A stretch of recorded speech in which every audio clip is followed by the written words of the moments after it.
Alright, I want to talk about the single index model. I have a little bit of a cold still, so hopefully I can get through this without too much irritating coughing. Alright, so let's start out with Markowitz. This is the foundation for portfolio management, and what we're trying to do using the Markowitz approach is find what he calls the optimal risky portfolio. I'm just going to say the model portfolio, just for slightly different terminology. So I want to find the model portfolio, and in order to do that, I need the following inputs. Let's say that I'm following 50 stocks, or 50 assets of any type, just for example. Well, I'm going to need to have 50 estimates of expected return for the stock. I'm going to have 50 estimates of the variances of the stock, and I'm going to have 1,225 estimates of covariance. So in general, to do this, I'm going to have 3n plus n squared over 2 estimates. Now think about some of the difficulties of this. And just to keep it in kind of simple terms, if I have securities analysts, and it's not too hard to come up with my expected returns and my variances, but the problem is going to be, from a practical standpoint, my covariance. So for the covariances, let's say that I have a bunch of guys who are following the tech sector, right? And I have a bunch of guys who are following the automotive sector. How can I figure out the covariance between Apple and GM? I mean, I don't have an analyst that specializes in both. There's not a good way to get a feel for that. So what Markowitz does, he just uses historical data, right? And you get this historical data. There are flaws with historical data. The first flaw, the most important, are your expected returns. So if I were to get expected returns for GM right now, they would be negative because GM is down in price, and I know the expected return for GM is not truly negative. So I'm getting false signals from the historical data. And then I guess the second big thing is I have so many estimates. So how can we solve this problem? Well, the single index model is going to be the following. It says, for example, let's think about Coca-Cola. The return on Coke is equal to the alpha for Coke plus the beta for Coke times return on the market plus some error term, because I know this is not going to be a perfect relationship. And by the way, I'm saying capital R is equal to little r minus the risk-free rate. So in other words, these are excess returns. Now, a lot of times practitioners just use total returns, or what sometimes are called raw returns, and the difference is not very big. Okay, so when I do this, I still need the same inputs to go into finding the optimal risky portfolio or the model portfolio. So it's just going to be quite a bit simpler. Right. The expected return for Coke is going to be equal to alpha of Coke plus beta of Coke times the return on the market. Or actually, this is the return on the market minus risk-free rate, so this is a market risk premium. So the inputs that I'm going to need for the single index model, first of all, I need an estimate of the market risk premium. There are three ways I get this estimate: historical data, survey data, and implied market risk premiums. The second thing that I'm going to need is an estimate of the variance of the market. The third thing I'm going to need are the alphas. So, for example, to get expected returns, because that's why I need to build expected returns, I need an estimate for the alpha for Coke, I need an estimate of the market risk premium. I need an estimate of the beta for Coke. So I need an estimate of the betas. Okay, so where do these estimates come from? I told you about market risk premium. The beta for Coke, the way I get these estimates is historical data. And the standard way to do this, or probably the most popular way to estimate beta, is 5 years of monthly data. But that's not the only way. Some people use 2 years of weekly, and I can't tell you for sure that one way is better than the other. I'm pretty sure that beta is not stable over time. So I have, like we mentioned in class, the 3 different choices for estimating beta. What market proxy do I use? In this case, the market proxy is going to be the S&P 500. That's kind of the standard. The time horizon, do I need 5 years, 2 years, 10 years? What's that going to be? The time interval, monthly, weekly, daily. But when I decide on one of those, and most likely you're going to look at beta from many different ways. A lot of people do what's called a Bloomberg Adjustment, where the new beta is equal to 1/3 plus 2/3 times the old beta. This assumes that beta tends to 1. So wherever your old beta is, this little adjustment brings beta toward 1. So what I'm trying to do here is I have what beta was, and I want to know what beta will be. I know that beta changes over time, so how does it change? Doing the Bloomberg Adjustment, beta is going to tend toward 1, so I use this 1/3 plus 2/3 times the old beta. Alright, this is where, portfolio management is not a science, it's not an art. Perhaps you would say it's a craft. I'm trying to come up with that best prediction, and I don't know exactly what it's going to be. So, and then with alpha, I have securities analysts who look at Coca-Cola, they look at the financial statements, they do all that fundamental analysis, and they say, I think the alpha for Coke is going to be, plus 1% or minus 1% or whatever it happens to be. And so when I have the alpha and the beta for Coke, plus the market risk premium, then I have the input, I have the expected returns for my different stocks. Okay, so next step, I need to have the variance for Coke and the variance for all the other assets. I have 50 stocks, just looking at Coke as one example.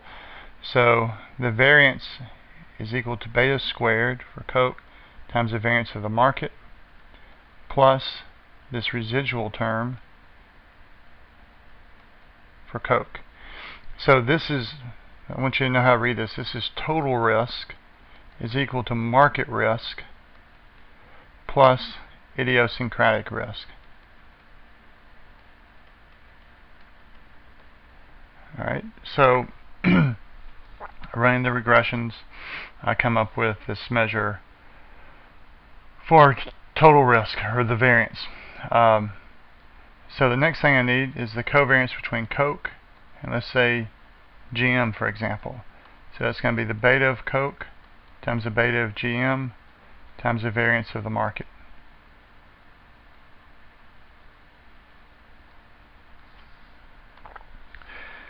So I want you to notice the advantage of coming up with my covariances this way.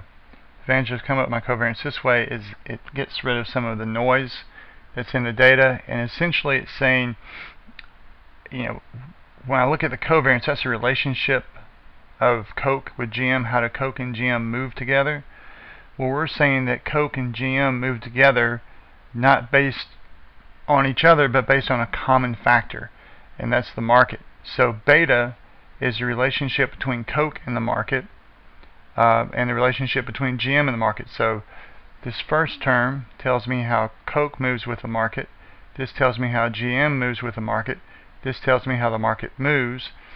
Put all of those together and I can tell you how Coke and GM move together. Alright, so I have my inputs here, one more. I need to have the variances for my individual stocks. So my input list for the single index model is going to be 1 market risk premium, 1 estimate of the variance of the market, n estimates of alpha, n estimates of beta, n estimates of the variance of the stocks, so 3n plus 1. So if I have 50 stocks, it's 152 estimates, when before it was well over 1,000 estimates.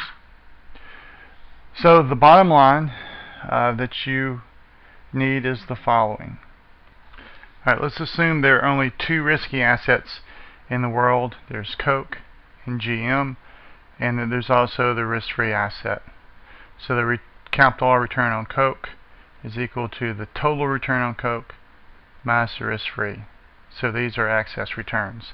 So if I want to have the model portfolio, the optimal risky portfolio, here's the formula for 2 stocks or 2 risky assets, and it explodes if you have more than this, and we get into really needing an optimizer routine and matrix algebra and all this really messy math. But this is going to be hopefully easy enough way to see it. So I need to find, the weight in Coke, and then the weight in GM, of course, is 1 minus the weight in Coca-Cola. So this, like I said, will be my model portfolio. So I need to find the return on Coke right here. I need to find the return on GM, the variance of GM, the variance of Coke, and the covariance. So the return on Coke is equal to the alpha for Coke plus the beta times the market risk premium. And you've estimated alpha by securities analysis, beta by running regressions, and then maybe doing the Bloomberg adjustment, the market risk premium by implied from Demoterin or from survey data or historical data. To get the return on GM, we're going to have the alpha for GM, which is estimated by securities analysis, the beta for GM, estimated the same way as the beta for Coke. The market risk premium will be exactly the same as the one that you used for Coke. Then the variance for Coke is going to be estimated like this.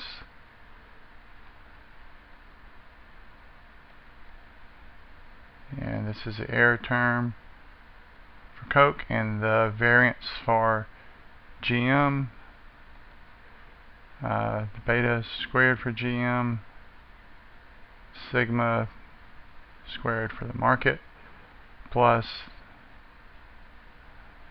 it's an EGM. So I have the returns for the variances, and then I need the covariance between Coke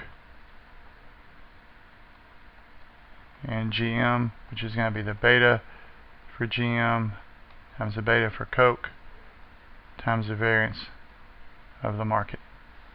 So I need to have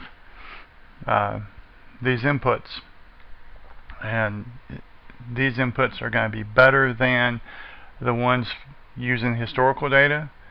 First of all, because the returns are always going to be positive. So my expected returns here are always positive. They could be negative, I guess, but you're going to be estimating alpha as a securities analyst, and then these variances are going to be the same as historical variances, and the covariance is just going to eliminate some noise. So what we're going to show is using this with a little bit with more stocks and using an Excel spreadsheet, and you're basically going to have something that looks like the following. You're going to have a covariance matrix, and that covariance matrix will have stock A, stock B, stock C, and D. This is A, B, C, and D. So you have sigma A squared, sigma B squared, sigma C squared, sigma D squared, and then this is sigma AB, sigma AC, sigma AD, sigma BC, sigma BD, sigma CD. So in other words, these are your covariances, And actually, the variance of A is the same thing as, the variance of A is the same thing as the covariance of A with A. So I got to build this matrix, and I know how to do that for my regressions. The next thing I have is expected returns.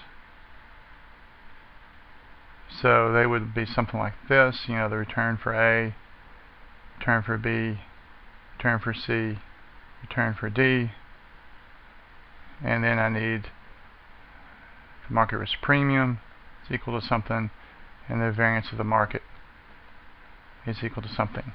So like any model, the better input you have, the better results you're going to have. So all we're trying to do in single index model is say, hey, this is how we come up with better inputs to go into the model that you've seen before. In class I'll show you some regression output, and we'll go through how to read the regression output so you can come up with all these numbers.